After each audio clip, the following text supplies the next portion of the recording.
ജനഭൂമിയിലേക്ക് ഇന്ന് നമ്മളോടൊപ്പം ഒരു പുതിയ അതിഥിയുണ്ട്. ശ്രീ ബിജു ഗോവിന്ദ്. ഇന്ത്യയിലെ 6 ദേശീയ പാർട്ടികളിൽ ഒരു പാർട്ടിയായ നാഷണൽ പീപ്പിൾസ് പാർട്ടിയുടെ സംസ്ഥാന ജനറൽ സെക്രട്ടറിയാണ് അദ്ദേഹം. സംഘടനാ ചുമതലയുള്ള organising general secretary Shri Biju Govind. നമസ്കാരം. നമസ്കാരം. സ്വാഗതം.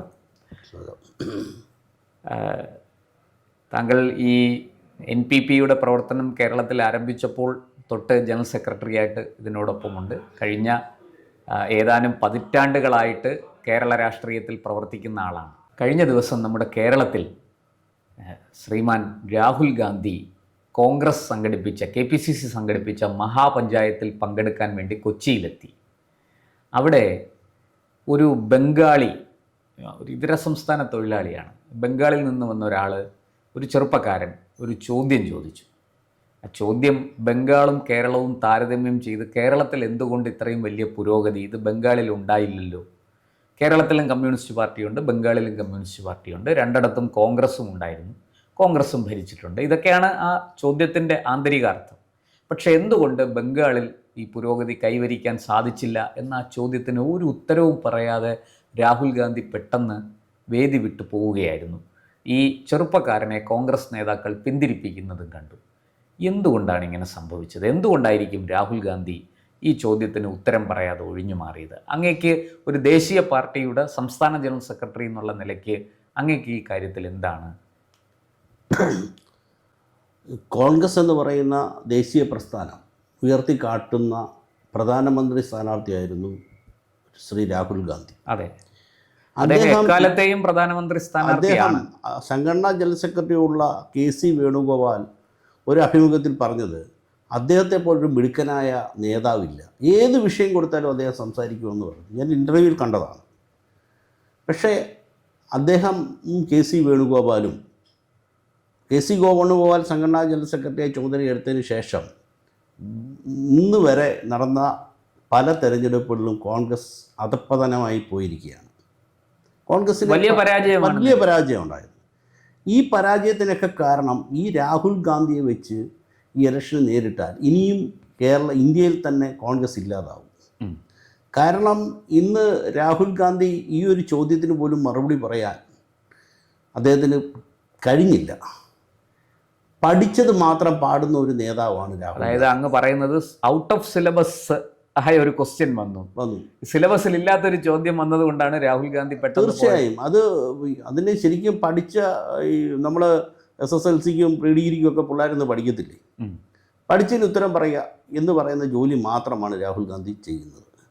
സാധാരണ കോൺഗ്രസ് പ്രവർത്തനം, അതിന് ഉദാഹരണം നരേന്ദ്രമോദി ഗവൺമെൻറ് അധികാരത്തിൽ വന്നതിന് ശേഷം ഒരു കോൺഗ്രസ് നേതാവും NDA ഗവൺമെൻറ്റിനെതിരെ ഒരു കുറ്റം പറയാൻ, ഒരു പരാതി ഒന്നും പറയാൻ തയ്യാറായിട്ടില്ല. ചുമ്മാ ഉണ്ടയില്ല വെടി പൊട്ടിക്കുന്നുണ്ട്.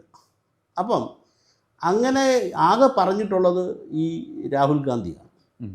അതെല്ലാം പൊളിഞ്ഞു പോയി. അതിൻ്റെ കാരണമെന്ന് പറയുന്നത് KC വേണുഗോപാലിനെ പോലൊരു നേതാവ് അദ്ദേഹത്തെ ഏതാണ്ട് വലിയ സംഭവമായി ചിത്രീകരിച്ച് അദ്ദേഹത്തിന് സംഘടനാ ജനറൽ സെക്രട്ടറി സ്ഥാനം നിലനിർത്താൻ വേണ്ടി കൊണ്ടു നടക്കുന്നു എന്നുള്ളതാണ് ഒരു വാസ്തവം. കാര്യം അദ്ദേഹത്തെ പോലുള്ള ഒരു നേതാവിനെ കോൺഗ്രസ് ഇനിയും പരീക്ഷിച്ചാൽ കേരളത്തിലും ഇതേ അവസ്ഥയാണ് ഈ ഇലക്ഷൻ നേരിടാൻ പോകുന്നത്. ഇപ്പോൾ UDF അധികാരത്തിൽ പഞ്ചായത്ത് തലത്തിൽ വന്നു എന്ന് പറയുന്നത് ഈ ക്രിസ്ത്യൻ ന്യൂനപക്ഷങ്ങളുടെ വോട്ടുകൾ എന്ന് പറയുന്നത് അതർ സ്റ്റേറ്റുകളിൽ, ഇപ്പോൾ ഛത്തീസ്ഗഡിലായാലും മിസോറാമിലായാലും ഓരോ പള്ളികളിലും ഈ ചില മതമാറ്റവുമായി ബന്ധപ്പെട്ട് പരിവർത്തനവുമായി ബന്ധപ്പെട്ട് അവിടുത്തെ പാസ്റ്റർമാർക്കും പള്ളിയിലച്ചന്മാർക്കും കുറച്ച് അനുഭവങ്ങളുണ്ടായി. അതിൻ്റെ കാരണം എന്ന് പറയുന്നത് അവിടുത്തെ ബജറംഗൾ പോലുള്ള പ്രസ്ഥാനങ്ങൾ ഇതിനെ എതിർക്കുകയും പാസ്റ്റർമാരെയൊക്കെ മർദ്ദിക്കുകയൊക്കെ ചെയ്തു. എന്ന് വെച്ചാൽ വളരെ ഇതായിട്ടല്ല. പക്ഷേ പത്രത്തിൽ വരുന്നത് പള്ളി തകർത്തു, മീഡിയ മൊത്തം പറയുന്നത് പള്ളി തകർത്തു, ഇത് ചെയ്തു, അത് ചെയ്തു എന്നൊക്കെ പറഞ്ഞു. ചെറിയൊരു തള്ളുണ്ടായ പ്രാദേശികമായ ചില വിഷയങ്ങൾ ഉണ്ടാകുന്നു. അത് ഇവിടെ മാർക്സിസ്റ്റ് പാർട്ടിയും കോൺഗ്രസും ഇതിനെ വലിയ ഹൈജാക്ക് ചെയ്ത് ഇവിടെ ഏതാണ്ട് വലിയ സംഭവം ഉണ്ടായി എന്ന് പ്രചരിപ്പിക്കുന്നു. അപ്പം ഈ NDA അധികാരത്തിൽ വന്നാൽ, എന്ന് വെച്ചാൽ BJP അധികാരത്തിൽ വന്നാൽ ഈ കേരളത്തിൽ ഇതുവരെ സംഭവിക്കുമെന്ന് ന്യൂനപക്ഷങ്ങളെ പറഞ്ഞ് തെറ്റിദ്ധരിപ്പിക്കാൻ അവർക്ക് കഴിഞ്ഞു. പക്ഷേ യഥാർത്ഥത്തിൽ അത് കുറേയൊക്കെ ആൾക്കാർക്ക് മനസ്സിലായിട്ടുണ്ട്. ഇനിയും കേരളത്തിൽ ഏത് ഗവൺമെൻറ് വന്നാലും പിടിച്ചു നിൽക്കാൻ പറ്റത്തില്ല.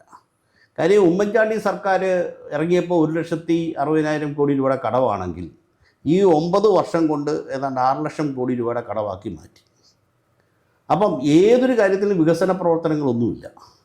ഇന്ന് യഥാർത്ഥത്തിൽ മാർക്സിസ്റ്റ് പാർട്ടി അധികാരത്തിൽ വരും, മൂന്നാമതും അധികാരത്തിൽ വരുമെന്ന് പറഞ്ഞൊരു ടെമ്പോ ക്രിയേറ്റ് ചെയ്യാൻ ശ്രമിക്കുകയാണ്. കേരം തെങ്ങും കേരള നാട്ടിൽ KR ഗൗരിയമ്മ ഭരിക്കുമെന്ന് പറഞ്ഞ് ഇലക്ഷനെ നേരിട്ട് അധികാരം കിട്ടിയപ്പോൾ നയനാരാണ് മുഖ്യമന്ത്രിയായത്. അത് പിണറായി വിജയൻ സാറ് ചെയ്യുന്ന വലിയൊരു സംഭവം എന്ന് പറയുന്നത്, ഇലക്ഷൻ ഇന്ന് ജയിച്ചാൽ അദ്ദേഹത്തിൻ്റെ ക്രെഡിറ്റും, ഇലക്ഷൻ തോറ്റാൽ ശൈലജ ടീച്ചറെ മുന്നിൽ നിർത്തി ഒന്ന് പരാജയിക്കുക. കാരണം ഇന്ന് മാറി നിൽക്കുന്ന അതായത് CPM KK ശൈലജയെ മുഖ്യമന്ത്രി സ്ഥാനാർത്ഥിയായിട്ട് ഉയർത്തി കാണിക്കുകയും ജയിച്ചാൽ പിണറായി വിജയൻ മുഖ്യമന്ത്രിയാകും, തോറ്റാൽ ഇതിന്റെ ഉത്തരവാദിത്വം മുഴുവനും KK ശൈലജയുടെ തലയിൽ വയ്ക്കും. അതിന് കാരണം ഈ G. സുധാകരൻ, സുരേഷ് കുറുപ്പ്, തോമസ് ഐസക്കിനെ പോലുള്ള നേതാക്കന്മാരെ വീണ്ടും ഇറക്കി പരീക്ഷിക്കാൻ വേണ്ടി തയ്യാറെടുക്കുകയാണ്. അതായത് കഴിഞ്ഞ ടേമിൽ മാറ്റി നിർത്തിയിരുന്നവരെ ഇക്കുറി അവസരം കൊടുത്ത് മുന്നോട്ട് കൊണ്ടുവരികയാണ്. കാര്യം ആദ്യത്തെ ഭരണം G. സുധാകരൻ സാറിൻ്റെ വകുപ്പുകളിൽ PWD ഒക്കെ നല്ല രീതിയിൽ കൈകാര്യം ചെയ്തു എന്നുള്ള ജനങ്ങൾക്ക് ബോധ്യമായിരുന്നു. തീർച്ചയായും ഇപ്പോഴത്തെ അഴിമതി കൊണ്ട് മുങ്ങിക്കുളിക്കുന്ന ഈ സർക്കാരിൻ്റെ ഛായ മാറി എന്നുള്ളത് പിണറായി വിജയൻ സഹാവിന് വ്യക്തമായി അറിയാം. അതുകൊണ്ട് അടുത്ത ഗവൺമെൻറ് വരുവാണെങ്കിൽ ഞങ്ങൾ പഴയകാല നേതാക്കന്മാരെ ഇവരെ വെച്ച് 2016 അതേ മന്ത്രിസഭയുടെ പാറ്റേൺ വരുന്നു എന്ന് കാണിക്കാൻ വേണ്ടി. പക്ഷെ ഒരു കാരണവശാലും അത് നടപ്പാകുമെന്നുള്ളത് അതൊരു നടപ്പാവത്തില്ല. കാരണം ജനങ്ങൾ ഭരണവിരുദ്ധ വികാരം വളരെ ശക്തമാണ്. നമുക്ക് കോൺഗ്രസിലേക്ക് തിരിച്ചു വരാം. ഈ കോൺഗ്രസിനെ സംബന്ധിച്ച് അങ്ങിപ്പോൾ പറഞ്ഞതുപോലെ KC വേണുഗോപാൽ തൻ്റെ ഈ സംഘടനാ പദവി നിലനിർത്താൻ വേണ്ടിയിട്ടാണ് രാഹുൽ ഗാന്ധിയെ പിന്തുണച്ച് കൂടെ നടക്കുന്നത് എന്ന് അങ്ങ് ഭംഗിന്തരേണ സൂചിപ്പിച്ചു. പക്ഷെ അത് ഈ പറഞ്ഞതുപോലെ ഇവിടെ ഈ കോൺഗ്രസിൻ്റെ മഹാപഞ്ചായത്തിൽ, കൊച്ചിയിൽ നടന്ന മഹാപഞ്ചായത്തിൽ അതുമാത്രമല്ല സംഭവം അരങ്ങേറിയത്, മറ്റു പലതും നടന്നു. KPCC മുൻ പ്രസിഡന്റ് K. സുധാകരനെ രാഹുൽ ഗാന്ധിയുടെ അടുത്ത് അദ്ദേഹം ഇരിക്കുകയായിരുന്നു. അദ്ദേഹത്തെ അവിടുന്ന് എഴുന്നേൽപ്പിച്ച് വിട്ടു രാഹുൽ ഗാന്ധി. അവിടെ സണ്ണി ജോസഫിനെ പിടിച്ചിരുത്തി. അതുപോലെ തന്നെ ആ പരിപാടിയിൽ പങ്കെടുത്ത ഡോക്ടർ ശശി തരൂർ MPക്ക് പ്രസംഗിക്കാൻ അവസരം കൊടുത്തില്ല. സ്വാഗത പ്രാസംഗികൻ വേദിയിലിരുന്നവർക്കെല്ലാം സ്വാഗതം പറഞ്ഞപ്പോൾ അതിൽ നിന്ന് തരൂരിൻ്റെ പേര് അറിഞ്ഞോ അറിയാതെയോ ഒഴിവാക്കി. ഇങ്ങനെയൊക്കെയുള്ള പ്രശ്നങ്ങൾ ഇതിനകത്ത് നടന്നു. ഇത് സത്യത്തിൽ ഈ തരൂരിൻ്റെ പേരൊക്കെ ഒഴിവാക്കുന്നത് രാഹുലൂടെ അറിഞ്ഞുകൊണ്ടാണോ അതോ അത് ഒരു സ്വാഭാവികമായി സംഭവിച്ചു പോകുന്നൊരു പിഴവാണോ? എന്താണ് അങ്ങേക്ക് തോന്നുന്നത്? ഈ കോൺഗ്രസിനകത്ത് നല്ലൊരു നേതാവായിട്ട് അറിയപ്പെടുന്ന ആളാണ് ശശി തരൂർ. ഇന്നത്തെ ജനതയ്ക്ക് ശശി തരൂരിനോടൊരു പ്രത്യേക താല്പര്യമുണ്ട്. അപ്പം KCയെ പോലുള്ള നേതാക്കന്മാർ ഒരിക്കലും ശശി തരൂരിനെ പ്രൊമോട്ട് ചെയ്യില്ല. കാരണം ശരിക്കും കേരളത്തിന്റെ മുഖ്യമന്ത്രിയാക്കാൻ ഏറ്റവും യോഗ്യനായ ഒരാളാണ് തരൂരെന്ന് സംശയമില്ല. ആകെ 2 സ്ഥാനാർത്ഥികളെ കോൺഗ്രസിൽ പറയാനുള്ളൂ. ഒന്ന് ശ്രീമാൻ രമേശ് ചെന്നിത്തലയും, 2 ശശി തരൂരും മാത്രമാണ്.